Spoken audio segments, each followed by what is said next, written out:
Good afternoon, everybody. Stephen Brooks here with the Brooks team powered by Highlands Residential Mortgage.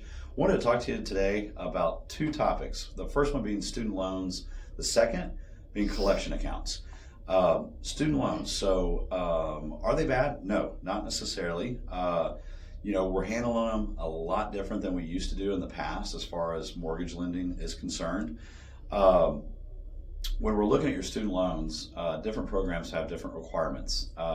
But most all of the programs will allow us to use nowadays what's called an income-based repayment plan, or IBR. And it's going to spin off a monthly payment that's a lot lower than what the actual full monthly payment will be.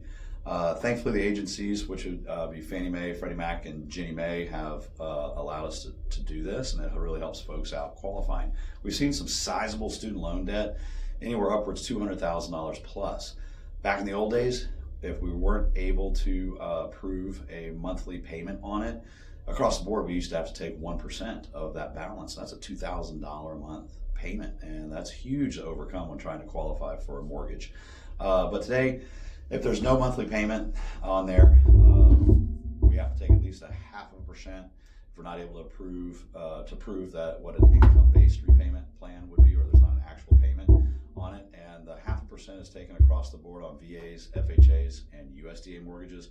Conventional still hangs on to the 1% rule, and so best thing is to, at least at a minimum, if there's no monthly payment, because it's in forbearance, we got to show that it's going to be an income-based repayment plan and use the lower monthly payment.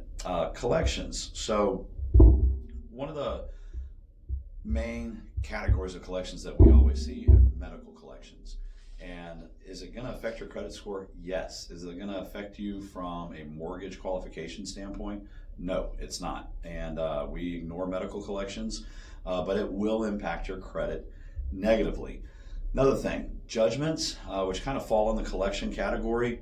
If you have a judgment against you guys, you're going to definitely want to get that situated and handled, because it can attach itself to real property, and that's a high level of concern for a mortgage lender.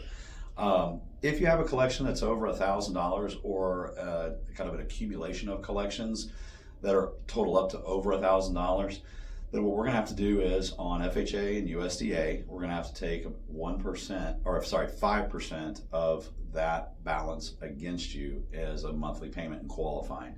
VA typically don't have to do that on collection accounts, and conventional financing, same way. You usually don't have to take those against somebody in qualifying.